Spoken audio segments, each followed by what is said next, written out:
ನನ್ನ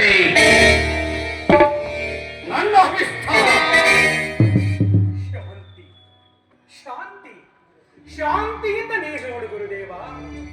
ನನ್ನ ಸಕಲ ಕಾರ್ಯಗಳನ್ನು ಆಲೋಚಿಸುವಾಗ ನೀನಲ್ಲದೆ ನನಗೆ ಕಾರಣಕರ್ತನಾದ ಗುರುದೇವ.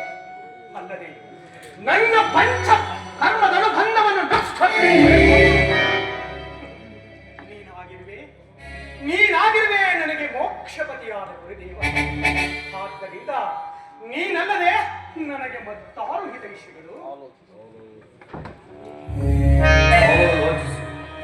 ಆಲೋಚಿಸಿದ ಶರೀರ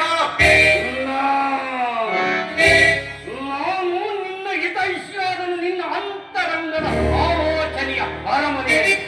ಇದೀಗ ದಕ್ಷ ಮಂದಿರವು ಅನೇಕ ವೈಭವದ ಸಿರಿಯಾಗಿರುವುದು. ಅದರಿಂದಲೇ 3 ಲೋಕದ ಸಿರಿ ಸಂಪತ್ತುಗಳಿಂದ ಕೂಡಿರುವ ಈ ನನ್ನ ಮನೆಯಲ್ಲಿ ಕಾರ್ಯವನ್ನು ಹಾಗ ಮಾಡಬೇಕು.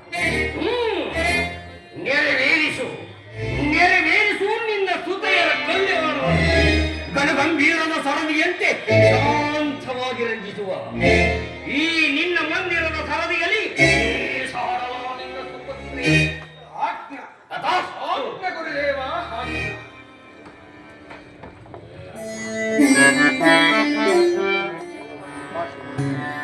ಶಂಕರ, ಈ ನನ್ನ ಸುತೆಯರ ವಿವಾಹ ಮಂಟಪದಲ್ಲಿ ನಿರಗುಂಟವನ್ನು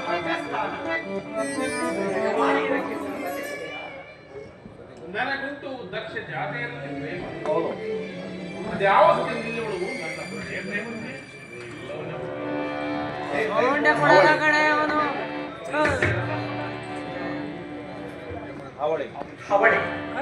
ಅವಳೆ ನನ್ನ ಕಿರಿಯ ಮಗಳಾದ ಸತಿಯೆಂಬ ಸುರಸುಂದರಿ.